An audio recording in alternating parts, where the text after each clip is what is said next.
Assalamualaikum everyone. Welcome back to another mini message. I am so sorry I vanished again. I'm sorry. I'm so ashamed.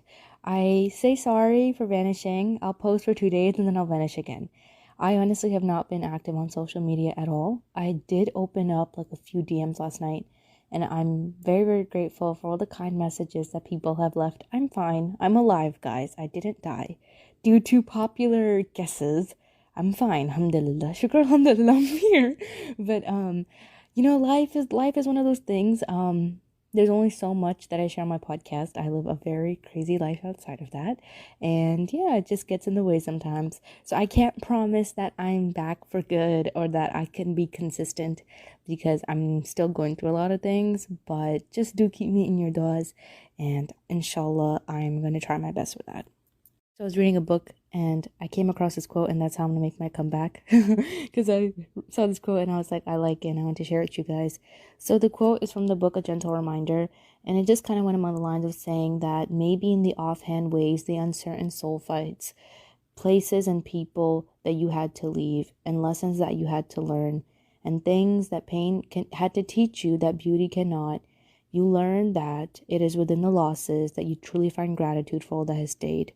It is through caring for those who make us feel like we are hard to love that we are taught how to embrace those who see us, those who truly protect our souls.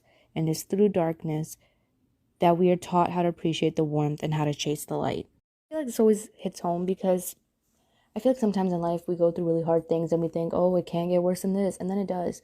But I always feel like one of the things that I always hear is like when people tell me like, oh, you're so strong. And I'm like, it's weird because it's one of those things that I don't ever like internalize. But as I read this quote, like it really did make me think that it's like through losses and through those fights and through those times that you thought things couldn't get harder, but they did. Like that is really where strength is created, right? Strength is created in hope to some degree, but strength is like that resilience is truly made in hard times. That resilience, right? Being hopeful and whatnot, that's a good thing. And of course, that's a great thing to have.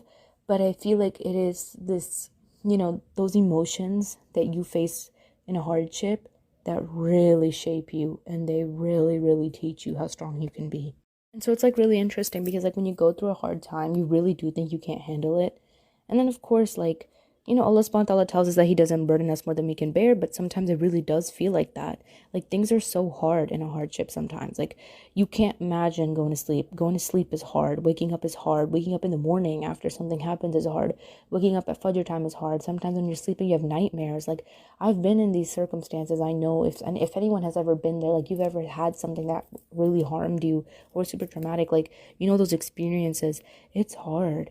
But then it's like when you give yourself the grace to understand that that version of you probably before these experiences doesn't exist. You might not meet that version again, but you have the chance right now to build what you want to be now, being stronger as well. It's really liberating. I don't know how to explain it, but it's one of those things that like in life, you're not always going to be the same linear person, especially not after hardship.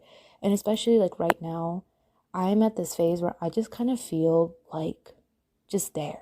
You know what I'm saying? Like, I definitely don't feel like I was the same person that I was a month ago or even a week ago because of some of the things that I'm going through. And I'm not forcing myself to be those things or to confine in those things or to like those things anymore. I'm just here and I'm allowing myself to shape and discover what I want to do, what I don't want to do, especially with the new year. Like, I will talk about this in another one, but so many people are having resolutions on how they want to shape themselves. And I feel like right now I'm at a part of my life where I've faced so much, especially these past few weeks, that I'm not forcing myself to shape into anything. I'm allowing myself to understand that I'm strong, and I'm allowing myself to understand that, as time goes on, I'll be to where I need to be at my right time. I don't need to force it. I don't need to make a New Year's resolution to force it and make it happen at a certain time. I don't know if all this made sense. I actually think I should make a podcast episode on this because I can talk about this for a long time because I have a lot of things to say. Instagram voice notes does not do this topic justice. Inshallah, I'll try to record a podcast episode. I haven't even had time to do that, which is why I'm not releasing as much. But inshallah, I'll try my best. Take care. Assalamu alaikum.